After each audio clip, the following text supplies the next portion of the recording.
Hi, welcome everyone. We'll wait just a minute to give everyone time to trickle in, and then we'll get started.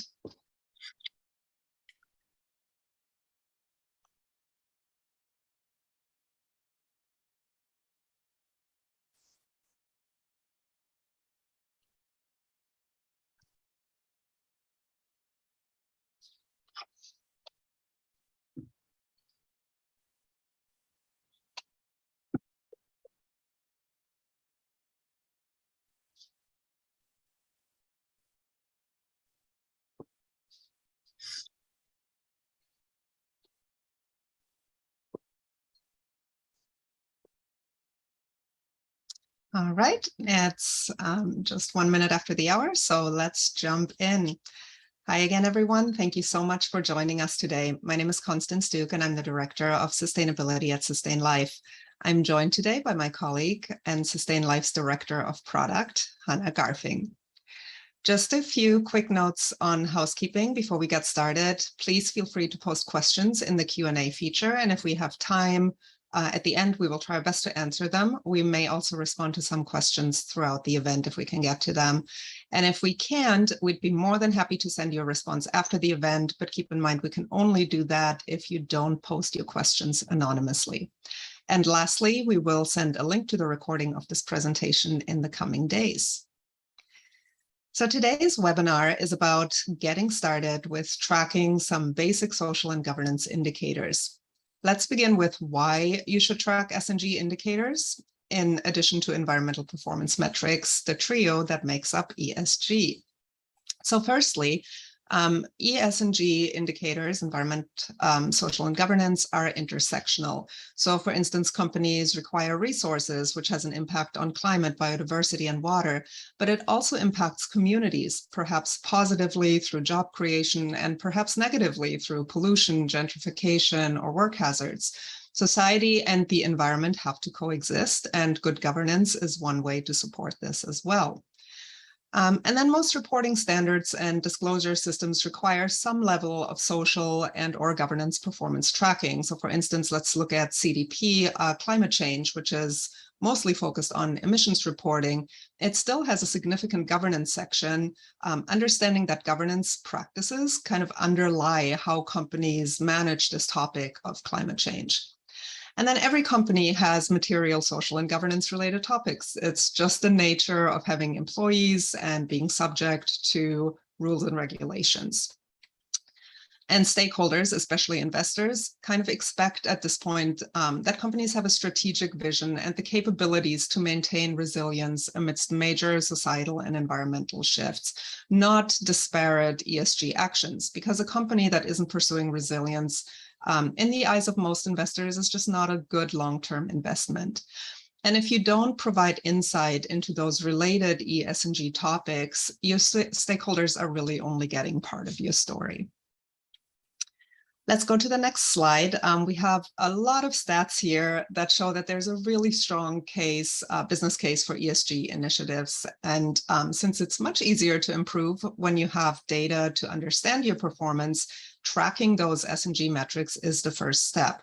I won't go through all of these now since we'll share the slides. We just wanted you to have them in case you're still in search of some insight to help you make the business case internally for tracking and reporting S&G indicators. But the one that does stand out is how many companies have ESG initiatives. 67% of private and 88% of publicly traded companies, and these are even a couple of years old. So we can probably assume more than that now. And it's safe to assume that tracking ESG indicators is part of those efforts. Let's hop to the next slide. So having had to collect S&G data at companies both large and small for many years, there are some recurring challenges I can share. Firstly, S&G data tends to sit in various systems across various departments. And when you request that data, you'll rarely get it in the right format from your colleagues. And sometimes that adds hours to distill key performance metrics. I remember at one point, even when I created the right format in an Excel file, one of my HRIS colleagues just added a tab with all the raw data. So ultimately, I had to process all of it anyway to get it in the right format. And then for companies who are new to S&G data tracking, the number of indicators can be really overwhelming, and it's sometimes difficult to settle on kind of a small set of starter indicators, especially when you haven't done a materiality assessment yet and you're not sure what really matters to your company. And then if you have locations in different jurisdictions, there may be legal or other restrictions around certain data points. For instance, you generally can't ask employees whether they're in a union. Collecting race and ethnicity data is really prevalent in the US, but it's not customary in most other countries. So to help companies starting out with S&G tracking, we've curated some of the most commonly reported S&G indicators, and we formatted the input pages in a way that makes them useful for everything from vendor sustainability surveys and RFPs to actually published sustainability reports. So essentially, we've created this centralized repository that your colleagues from HRIS and philanthropy and safety can plug their data into, so it's immediately usable by the person who needs report-ready data to share with stakeholders. And with that, I think we'll jump into the demo and we'll talk about some of these indicators more as we go along. Over to you, Hannah. Great. Thank you, Constance. So for those of you that are not familiar with the application, Sustain Life is broken down into 3 main sections. We have a measure section where you can track against all of these categories that you're seeing here. A managed section actually helps you decrease your emissions for some of these sections, and then a reporting section. For this demo, we're going to focus mainly on measure, and then we're going to touch on reporting just for a little bit as it applies to social and governance. In order to track your social and governance indicators, you're going to start in the social section here on the bottom left within measure. And you're always going to land on your, what we call a ledger page, which is actually just your historical entries for anything that you've already added to this section. If you're looking to add some new data, and we'll show you how to do that, especially in the subcategories that Constance showed on her previous slide that we actually cover in the app, you're first going to click on your new entry area, which is just this plus sign over here on the top left. We have a variety of subcategories. So the 6 here are diversity of governance bodies, employees, training and education, collective bargaining, occupational safety, and volunteering and donations. And all of these are areas that you can add information into the app so you can track everything in one place. The first thing you're going to do before you actually see anything in this area is set your configurations. Your configuration icon is always going to be in your top right, and you're just going to select this. And in here, you're essentially telling us and telling the platform what it is that you actually track already and that you can input into the system. So for governance bodies, for diversity of governance bodies, you're going to select the categories that you track. We have 5 that we pre-populate for you. So we have gender, age, race, ethnicity, disability, and veteran status. I'll unselect disability just to show you how it updates the table. And then you can actually create labels for your company's own governance bodies. So whatever you're using internally in terms of like terminology, that's what you'd put here.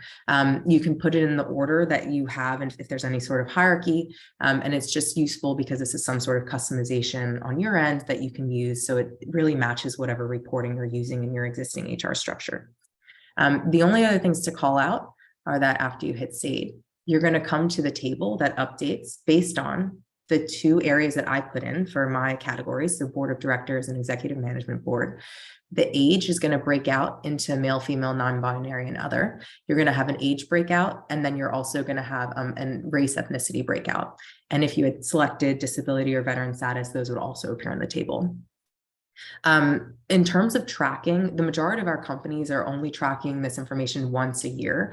So if they're doing that, we actually suggest that they put their information into December of a year, or at least use the same month for all of their reporting purposes for every entry type within social. The other thing to note, and this is not as relevant for governance bodies, but it is relevant for some of the other areas, is that you do have the ability to track this company-wide as well as at a location-specific level. So if there are certain things that you need to track by location, because maybe one is a home office and one is more of like a warehouse, and you might have different types of training, you can always select that here in your drop-down for location. For this particular instance, I'll just show you company-wide, and then I'll track this just for 1 month, and I'll say that all my tracking will happen in June. But you'll see in my ledger that I've had everything tracking in December. The way that our tables work, at least for diversity of governance bodies, for both governance bodies and for diversity of employee categories is you need to make sure that your sections are summing up to the same total so that you're actually tracking your full indicators across the board. And so I'll give you a very quick example of that. If I said that I had 5 here, 4 and 1, so my total that I've input into gender is now going to be 10, but I only said that my age had 9 that I knew of. And this is also why we have an unknown category. And I tried to save, I would actually get an error message, and this whole line would actually come out as red and saying that there's something wrong here. So as soon as I'm actually in here, I can update this and it'll turn green. And that means that you can move forward and save this. Constance, is there anything that you want to add for tracking diversity of governance bodies? Yeah, sure. This is really important information to track, and investors are really interested in the makeup of your governance bodies, but it's not always readily available. And let me just briefly cover where diversity information comes from in general. So in many companies, prospective employees complete this voluntary self-identification questionnaire at the point of application. And it actually covers all the indicators that Hannah showed on the previous screen here. Some companies do go a step further and periodically distribute anonymous employee surveys that are much more expansive. You know, they could include questions about religious beliefs and political orientation, sexual orientation and gender identity, and mental health and other areas. And the purpose of that is, of course, to understand the makeup of the workforce so that the company can allocate resources effectively to support those employees' needs. However, the board of directors and other governance bodies are sometimes excluded from these employee diversity surveys. And so in order to track these specific metrics, you might have to go to your HR team or your legal team to help get this information. But as Hannah said, we can also track unknowns in here. So if you just really can't get it, you can enter it as an unknown.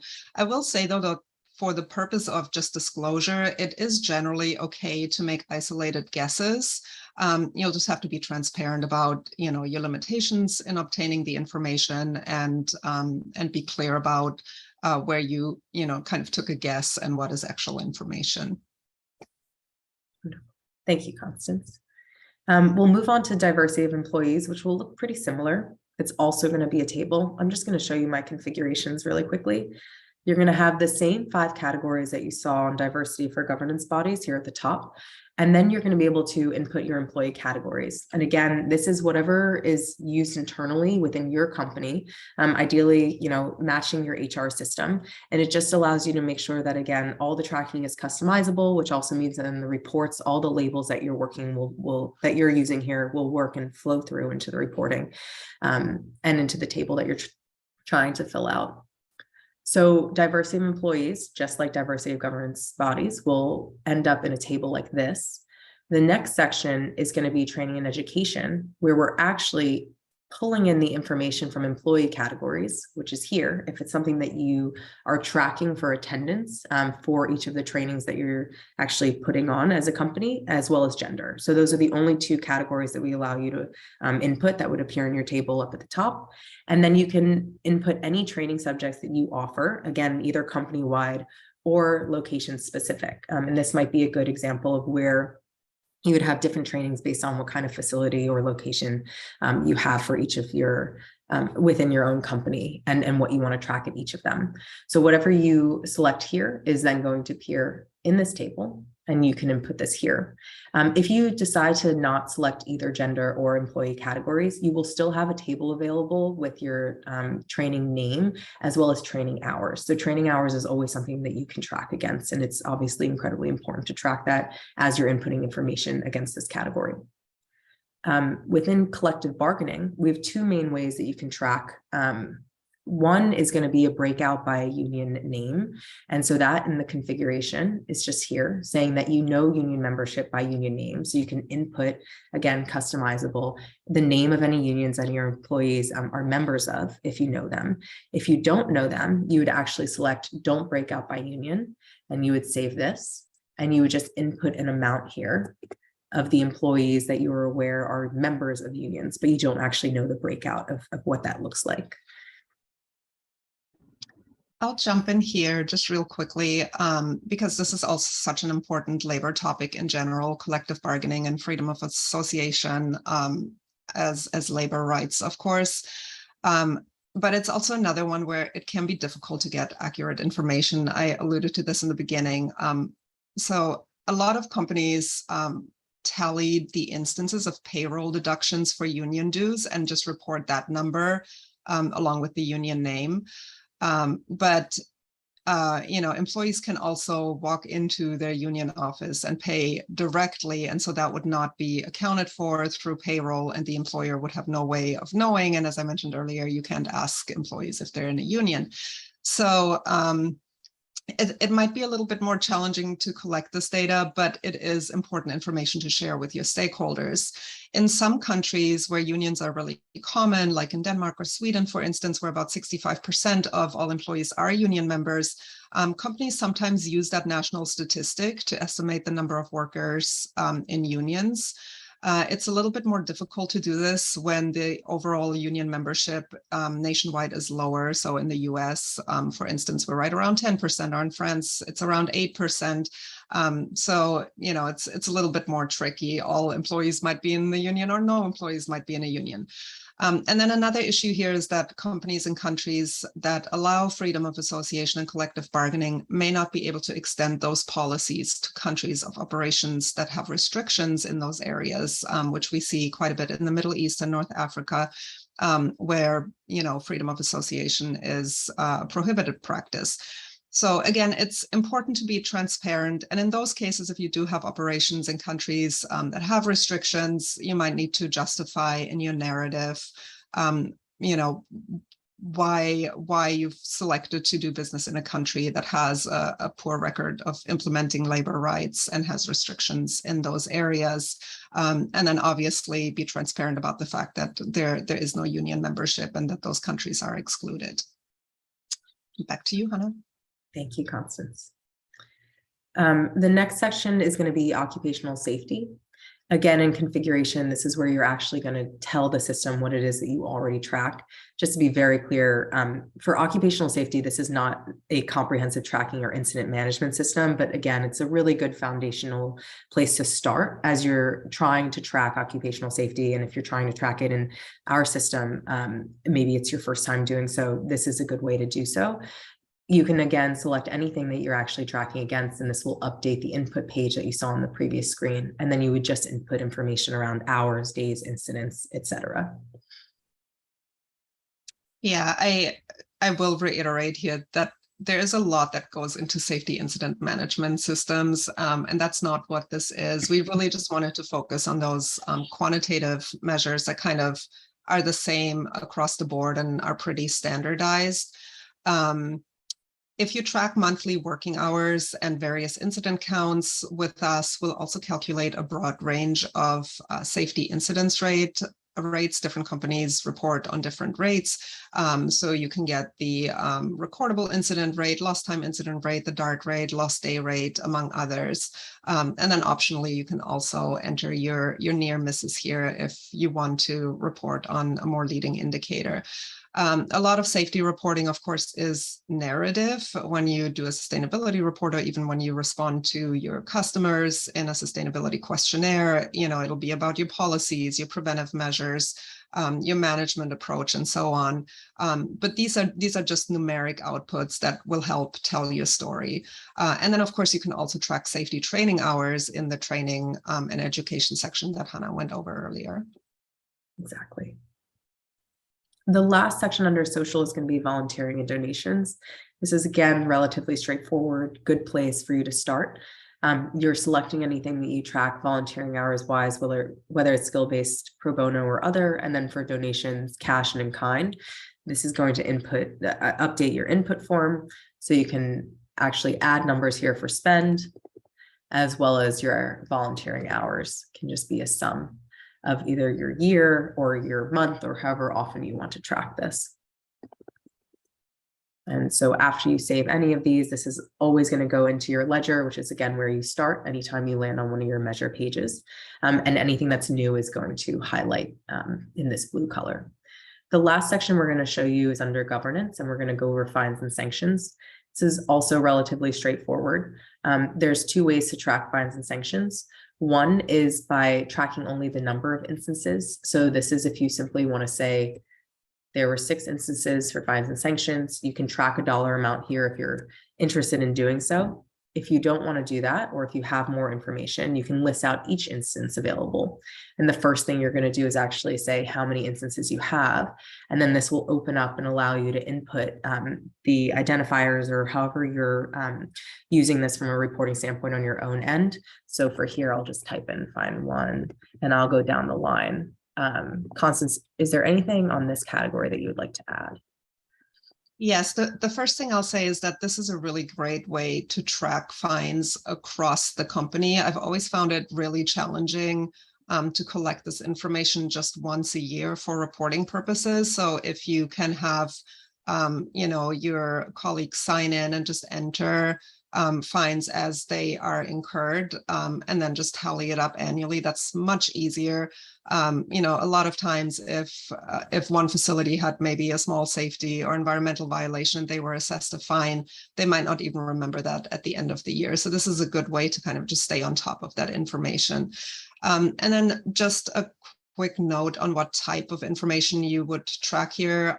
So for reporting purposes, it is generally sufficient to just state the number of incidents. You're not required to disclose the amount. If you want to be extra transparent, you can, of course, do that. There's also in reporting always an option to provide narrative around the compliance violation. This is just for confirmed incidents, so don't include any of your pending or under investigation cases here. And then report just unique incidents. So if you have an incident that has incurred a monetary fine and a non-monetary penalty, just report that as one incident. And then lastly, these should be compliance breaches across all areas of your company, not just things that are specific to sustainability. Perfect. Thank you, Constance. The last section I'm going to show is actually just going to be in our reporting section. We have an area for social and governance reporting here. And at the bottom, you'll see that there's a tab for each of those subcategories that I went through earlier. We'll just go over governance body. So as this loads, you'll see that what you input into the table is going to be broken out here as percentages. So it's all the same information except at a percent rate rather than just a count. You're also going to get a breakout of the age group, gender, and race, ethnicity, or whatever other identifiers you were looking to track in a donut chart. So you can see that, you have the breakout of under 30, 30 to 50, over 50. These are just good visuals that you can bring into any sort of deck as you're sharing it out to your company. And the other thing that we allow you to do is actually do a pinpoint. So if you're looking to just look at something like board of directors, all of your data will update and just give you information there. And we have similar reporting across the board for all of the other categories. And again, this is just supposed to serve as a starting point for some of your reporting needs from a social and governance standpoint. And with that being said, I think we can hop into Q&A. Right, we do have a few questions here. Hannah, I'll just toss the first one to you, which asks if you're able to input narrative in addition to the numerical inputs for reporting purposes. So if you can just talk about our plans there. Yeah, absolutely. And I didn't go over this in the demo, but you might have seen on a couple of the screens, there's a little paper clip. And that paper clip, when you click on it, allows you to add notes and attachments. And we do have this for the majority of the sections already. And for the tables where we don't have it yet, that's actually coming as a fast follow, probably will be live next week, which does allow you to add additional, to your point, Constance, a narrative or additional notes as needed for each of your inputs that you're putting into the system. Right. Then we'll have a couple of questions that I'll actually combine. One is where the indicators are sourced from, and the other how they inform the forthcoming SEC and EU due diligence rules. So I'll say that these indicators are aligned with GRI. And with that said, being that a lot of the EU reporting does follow GRI as well. They are properly formatted for reporting in those areas. These metrics are for your internal operations. We have a separate module in our application for tracking supplier data. So when we're talking about the supplier due diligence rules, that would be tracked in a separate section at this point. But the indicators are aligned properly to be report ready for all major reporting disclosures or standards. And then I'll also say that, as we've mentioned throughout this webinar, this is a small selection of indicators. Obviously, there are a lot more, and we do plan to add more of those over time. There's everything from tax and security practices to rights of Indigenous people and peoples in local communities and so on. So we really want to kind of gauge what our user priorities are and continue to add indicators over time to give you an even broader centralized repository for all of this information. Let's see. There's one more question that just came in. Do you verify the data that organizations are collecting and inputting are standardized? We don't verify it. We have developed the formatting in a way that would produce a standardized output. So if you enter the data in the way that we ask you to enter it, it would be standardized and report ready. If you're talking about third-party assurance, that isn't something that we do, but we do have partners who can help with third-party assurance and verifying any of the data that you track with us. Okay. I think that covers all the questions we've had today. So I think that's a wrap. Thank you so much, everyone, for joining us. And thank you, Hannah. I hope everyone has a great day, and we'll see you on the next webinar. Thank you.